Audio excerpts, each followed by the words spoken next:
All right. Good morning. Welcome back to Coffee with John, part 4 of part 5 with my brother Jeff. What's up? Jeff, good morning.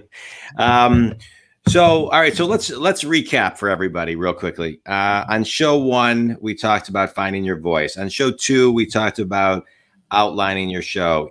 Yesterday, we talked about preparing for an interview. Lots of great information, lots of great wisdom to go back and listen to those. And then today we're going to be talking about the interview, right? To me,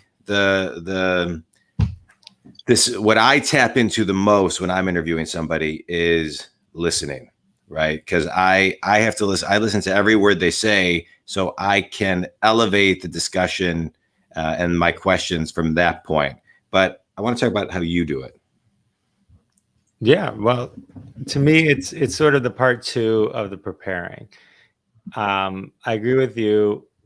Whatever anyone's approach is, listening is more important. So, my fundamental thing when you're listening to a podcast, the thing that drives me nuts is when the person whose podcast it is, you and I, when we host our podcast, we are the host. We're not the star. When we have a Correct. guest, they're the star of the podcast. Right. It's never about us. Right. Right. It's not about us. So what I can't stand is like I do all that research not to prove to the guests that I know it, but that so that I can guide the conversation. Yeah. And right. So too many times a guest will be like, "Oh, John, you wrote this book and the book was about this and it did this and in chapter 1 it did that." And they'll go on for 10 minutes and then you're like, "Yeah, I did." It's like they're here to hear you say it, right? They're here to hear the guests say it. That's what's exciting. No one's impressed that you're talking to that person. They're interested in hearing what they have to say.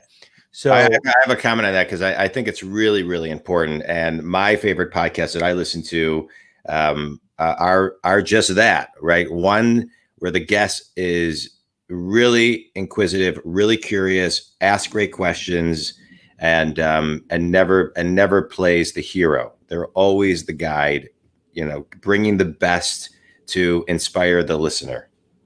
Right. When I like to do it the way I want to hear it, which is when I like to watch shows, I want to hear the right question. The way I kind of think about it is if you're canoeing, right? Yeah.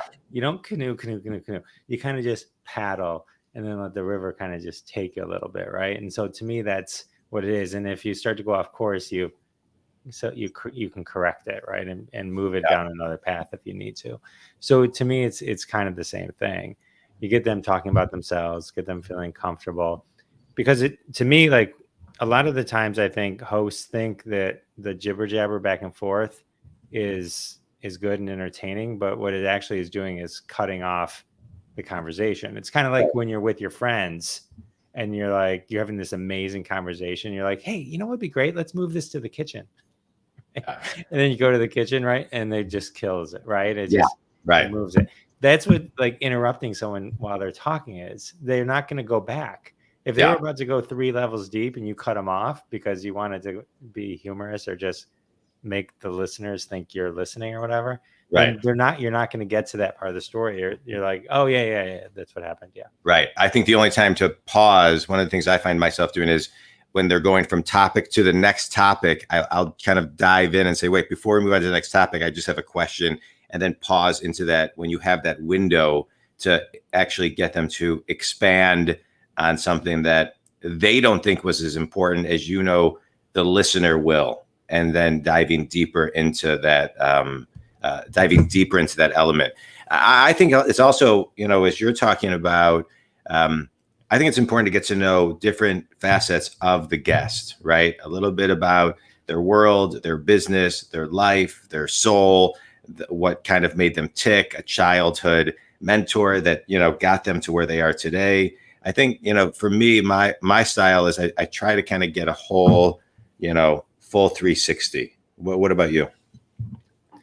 Yeah, I mean, I always kind of like to know the origin story, what got them going. If there's any stories along the way, that they had to kind of overcome something to get to it. There's always stories behind the stories, right? And it's when you're talking to someone, That's the best part. They Yeah. didn't just write the book. I mean, there was Right. something that happened. They didn't just become an actor or famous comedian, or there's something that happened along the way. Yeah. Yeah. No, I love that. I love that. All right. This was great, right? I mean, tomorrow we're going to talk about the commitment it takes. You've shared studies that most people don't get past 3 or 7 podcasts, and it does. It takes a commitment. We'll talk about kind of how we do it, how we stay consistent, the team we use to do it. But commitment is key. Any closing thoughts? No, you always.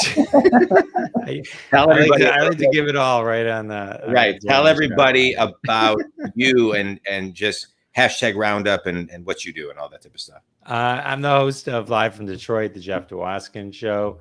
You can find that on any podcast platform. I'm also the co-founder of Hashtag Stampede, of which Hashtag Roundup is a part of. We help brands with engagement on the different social media platforms, Twitter, Facebook, Instagram, and go a little level deeper than just the normal stuff. I love it. I love it. All right. Well, this has been great. I'm looking forward to tomorrow. Anybody who's interested, who wants to talk about how to launch their own podcast, Jeff and I have a program. You can check that out at johndwoskin.com. Jeff, have a great day. I'll talk to you tomorrow. All right. See you. All right. Bye, everybody. Bye.